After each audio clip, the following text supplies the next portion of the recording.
नेत्यांपासून ते राजकारणापर्यंत प्रत्येक घडामोडीवर बारीक नजर ठेवणारा तुमचा हक्काचा लोकल न्यूज प्लॅटफॉर्म ठाणे दर्पण, ठाण्याचं खरं प्रतिबिंब. गेल्या 3 दिवसापासून ठाण्यात मुसळधार पाऊस पडत असून काल सकाळपासून ठाणे शहरात पडणाऱ्या पावसाचा जोर वाढल्याने ठाणे शहरातील विविध ठिकाणी पाणी साचल्याचे पाहायला मिळाले. त्यातच या मुसळधार पावसामुळे सोसाट्याचा वारा सुटत असल्याने काही ठिकाणी संरक्षक भिंत व वृक्ष उन्मळून पडण्याच्या घटना घडल्यात. या मुसळधार पावसामुळे ठाणे शहराच्या मध्यवर्ती ठिकाणी असलेल्या बाजारपेठेत व राममूर्ती रोड, वंदना एसटी स्टँड, घोडबंदर रोड परिसर आदी सखल भागांमध्ये पाणी साचल्याने नागरिकांची व वाहन चालकांची तारांबळ उडालेली पाहायला मिळत होती. त्यातच हवामान खात्याने ठाणे जिल्ह्यासह इतर जिल्ह्यांना रेड अलर्ट जाहीर केल्याने चाकरमान्यांनी घरी बसून काम करण्याचा निर्णय घेतला. त्यामुळे ठाणे शहरातील काही मार्गांवर वाहतूक तुरळक होती. तर ठाणे शहराच्या काही भागात पाणी शिरल्याने नागरिकांची मोठ्या प्रमाणात गैरसोय निर्माण झाली होती. या मुसळधार पावसाचा फटका ठाण्यातील भाजीपाला मार्केटलाही बसला. या पावसामुळे ठाणेकरांचे दैनंदिन जीवन विस्कळीत झाले. ठाणे महापालिकेच्या आपत्ती व्यवस्थापन विभागाने दिलेल्या माहितीनुसार आत्तापर्यंत 2224.80 मिलीमीटर पावसाची नोंद झाली असून गतवर्षी 2517.89 मिलीमीटर पावसाची नोंद झाली होती. ठाणे रेल्वे स्थानक हे मध्य रेल्वेच्या महत्त्वाच्या स्थानकापैकी एक स्थानक आहे. लाखो प्रवासी येथून दररोज मुंबई, ठाणे, पल्याडची शहरे आणि नवी मुंबईच्या दिशेने प्रवास करतात. मध्य रेल्वेचे अनेकदा रखडलेले वेळापत्रक, गर्दीमुळे होणारे प्रवाशांचे हाल यामुळे प्रवासी त्रस्त असताना आता ठाणे रेल्वे स्थानकात नव्या समस्येने डोके वर काढले. काल मुसळधार पावसादरम्यान स्थानकातील गळक्या छप्परमधून धबधब्यासारखे कोसळणारे पाणी पाहून सामाजिक कार्यकर्त्यांनी सोशल मीडियावर लाईव्ह करत उपरोधिक प्रतिक्रिया नोंदवत रेल्वे प्रशासनाने या समस्येकडे लक्ष वेधले. त्याची चर्चा सर्वत्र होते. ठाणे शहरातून मुंबई तसेच नवी मुंबई शहरात कामानिमित्ताने जाणाऱ्या नोकरदारांची संख्या मोठी आहे. तसेच ठाणे शहरातील वागळे, थेट, घोडबंदर भागात मोठ्या प्रमाणात औद्योगिक कंपन्या आणि लघु उद्योग आहेत. त्यामुळे विविध शहरातून दररोज रेल्वे मार्गे नोकरदार ठाणे शहरात ये-जा करतात. त्यामुळे ठाणे शहरातून लाखो प्रवासी दिवसाला वाहतूक करतात. तसेच ठाणे रेल्वे स्थानकाचे फलाट क्रमांक 5 आणि 6 वरून प्रवाशांच्या वाहतुकीचे प्रमाण अधिक आहे. ठाणे रेल्वे स्थानकातील प्रवाशांची गर्दी कमी होण्याबरोबरच अद्ययावत सेवा सुविधा उपलब्ध व्हाव्यात याच उद्देशातून अमृत भारत स्थानक योजनेअंतर्गत ठाणे रेल्वे स्थानकाच्या आधुनिकीकरणाचा 949 कोटींचा प्रस्ताव मध्य रेल्वेने तयार करून रेल्वे बोर्डाकडे पाठवला आहे. मात्र या प्रस्तावावर अद्याप निर्णय झालेला नसून तो कागदावरच असल्याचे काही दिवसांपूर्वी समोर आले होते. या प्रश्नाकडे शिवसेना खासदार नरेश म्हस्के यांनी संसदेत केंद्रीय रेल्वे मंत्र्यांचे लक्ष वेधले होते. नवे छत उभारण्यात आले. फलाट 5 वरून मुंबईहून कसारा, कर्जत, कल्याणच्या दिशेने जलद उपनगरीय रेल्वे गाड्यांची वाहतूक होते. तर फलाट 6 वरून मुंबईच्या दिशेने जलद उपनगरीय रेल्वे गाड्यांची वाहतूक होते. त्यामुळे स्थानकातील इतर फलाटांच्या तुलनेत या फलाटावर मोठ्या प्रमाणात प्रवाशांची गर्दी असते. त्यामुळे 2 वर्षापूर्वी मध्य रेल्वेने प्रशासनाने या फलाटाची रुंदी वाढवली होती. रुंदीकरण केलेल्या फलाटावर पावसापासून बचावासाठी तात्पुरते बांबूचे तात्पुरतीचे छत उभारण्यात आले होते. त्यानंतर काही महिन्यांनी बांबूचे छत काढून त्या भागात पत्र्याचे छत उभारले गेले. रेल्वेचे अनेकदा रखडलेले वेळापत्रक, गर्दीमुळे होणारे प्रवाशांचे हाल यामुळे प्रवासी त्रस्त असताना आता ठाणे रेल्वे स्थानकात नव्या समस्येने डोके वर काढले आहे. मागील 3 दिवसापासून सुरू असलेल्या मुसळधार पावसामुळे मुंबईसह ठाणे जिल्ह्यातील जनजीवन विस्कळीत झाले. या पार्श्वभूमीवर राज्याचे उपमुख्यमंत्री एकनाथ शिंदे यांनी आज मुंबई आणि ठाणे शहरातील विविध ठाण्यातील नौपाडा तसेच कोपरी परिसरातील चिखलवाडी येथे पाणी साचले. हा परिसर सखल भाग असल्याने तिथे जरा पाऊस झाला की पाणी भरते.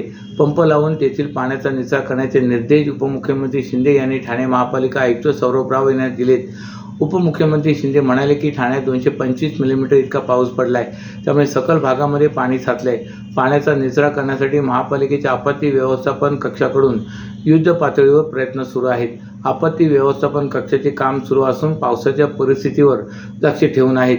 वांद्रे येथील मिठी नदीचा आणि निथी नदीकाठच्या परिसराचा उपमुख्यमंत्री शिंदे यांनी भेट देऊन आढावा घेतला. 2 दिवसापूर्वी विक्रोळी पार्कसाईड येथे वर्षानगर या डोंगराळ वस्तीवर दरड कोसळली होती. या दरड प्रवण परिसराची आज उपमुख्यमंत्री शिंदे यांनी पाहणी केली. मुंबईतील पावसाच्या परिस्थितीबाबत सकाळी मुंबई महापालिका आयुक्तांशी देखील फोनवर चर्चा केली. मिठी नदी काठच्या परिसरात NDRFची पथके, बोटी तैनात आहेत. राज्य सरकार आणि पालिका प्रशासन परिस्थिती हाताळण्यासाठी सज्ज असल्याचे उपमुख्यमंत्री शिंदे म्हणाले. मुसळधार पाऊस सुरू असून नागरिकांनी काळजी घ्यावी, आवश्यकता असेल तरच बाहेर पडावे असे आवाहन उपमुख्यमंत्री एकनाथ शिंदे यांनी केले.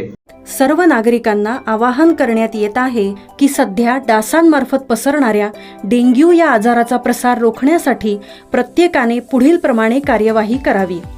डेंग्यू आजार एडिस इजिप्ती हा डास चावल्याने होतो. या डासांची पैदास साचलेल्या किंवा साचवलेल्या स्वच्छ पाण्यामध्ये होते. 8 दिवसांपेक्षा जास्त दिवस पाणी उघडे व साचून राहिल्यास त्यात डास अंडी घालतात. अंड्यांच्या अळ्या तयार होऊन पुढे डास तयार होतात. यासाठी आपल्या घरातील पाणी साठे, उदाहरणार्थ बॅरल्स, पिंपे, टाक्या, हौद, रांजणे इत्यादी दर आठवड्याला रिकामे करून घासून पुसून कोरडे करून पुन्हा भरावे. 1 दिवस कोरडा दिवस म्हणून पाळावा.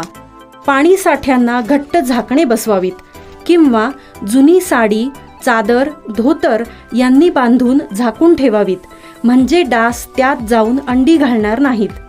घराच्या गच्चीवर, आजूबाजूला, अंगणात कोठेही पाणी साचू देऊ नये. भंगार सामान उघड्यावर टाकू नये. उदाहरणार्थ टायर्स, प्लास्टिक सामान, कुंड्या, टाकाऊ वस्तू इत्यादी. अशा सामानात पावसाचे पाणी साठून त्यात डेंग्यूच्या डासांची पैदास होते. घरातील कूलर्स, फ्रीजच्या पाठीमागील ट्रे हे देखील वेळोवेळी कोरडे करावेत. लक्षात ठेवा, नुसत्या फवारणीने डास घनता कमी होत नाही, तर त्यासाठी डास पैदास ठिकाणे नष्ट करणे ही आपल्या सर्वांची जबाबदारी आहे. कोणताही ताप अंगावर न काढता जवळच्या शासकीय रुग्णालयात मोफत औषधोपचार घ्या. अशा प्रकारे नागरिकांनी सहकार्य केल्यास डेंग्यूचा प्रसार रोखणे सहज शक्य आहे. ठाणे प्रादेशिक मनोरुग्णालयात येणाऱ्या रुग्णांच्या आजारांच्या तीव्रतेनुसार एका महिन्याचे किंवा 15 दिवसाचे औषध मोफत देण्यात येते. परंतु गेल्या डिसेंबर महिन्यापासून शासनाकडून औषधांचा पुरवठा होत नसल्यामुळे रुग्णालयात औषध टंचाई निर्माण झाली असून रुग्णालय प्रशासनाने ठाणे जिल्हा नियोजन समितीकडून निधी मिळून औषध खरेदी केली, पण तोही साठा 2 महिने पुरेल याप्रमाणे वापरावा लागत असल्याने काही रुग्णांना औषधे विकत घ्यावी लागत आहेत. ठाणे शहरात प्रादेशिक मनोरुग्णालय असून या रुग्णालयात मुंबई, ठाणे, पालघर, रायगड, नाशिक, जळगाव, धुळे आणि नंदुरबार या जिल्ह्यातून मनोरुग्ण उपचारासाठी येतात. या रुग्णालयामध्ये मानसिक आजारग्रस्त असलेल्या रुग्णांवर उपचार करण्यात येतात. तसे रुग्णांची मानसिक स्थिती लक्षात घेऊन त्यांना रुग्णालयात दाखल करून उपचार करण्यात येतात. नैराश्य, स्किझोफ्रेनिया, बायपोलर डिसऑर्डर या अशा मानसिक आजारांसाठी रुग्णांना औषध घ्यावी लागतात. मनोरुग्णांचे औषधोपचार अचानक थांबल्यास त्यांच्यात चिडचिड, आक्रमकपणा, नैराश्य, झोप न लागणे, हिंसक प्रवृत्ती अशा गंभीर लक्षणांची वाढ होऊ शकते. काही वेळा असे रुग्ण कुटुंबियांसाठी आणि समाजासाठी धोकादायक ठरू शकतात. या रुग्णालयातील बाह्य रुग्ण विभागात प्रतिदिन 250 ते 300 उपचारासाठी रुग्ण येतात, तर रुग्णालयात 600हून अधिक रुग्ण उपचार घेत आहेत. बाह्य रुग्ण विभागात येणारे बहुतांशी रुग्णांना नियमित औषधे देण्यात येतात. यातील रुग्णांच्या आजारांच्या तीव्रतेनुसार एका महिन्याचे 15 दिवसांचे औषध मोफत देण्यात येते. परंतु मागील डिसेंबर महिन्यापासून औषधांचा पुरवठा होत असल्यामुळे त्याचा फटका रुग्णांना बसू लागलाय. गणेशोत्सव तोंडावर आलेला असताना अनेक कंत्राटदारांनी कर्ज काढून शासनाची कामे केलीत, मात्र त्यांना त्यांची देयक दिलीच जात नाहीत. एकीकडे सरकार कोट्यावधींची कर्ज घेत आहे, मात्र कंत्राटदारांना निधी दिला जात नाही.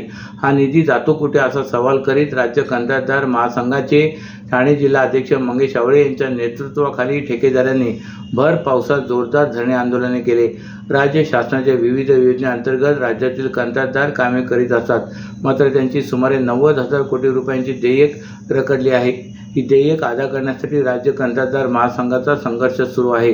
त्याच अनुषंगाने आज जिल्हाधिकारी कार्यालयासमोर कंत्राटदारांनी धरणे आंदोलन केले.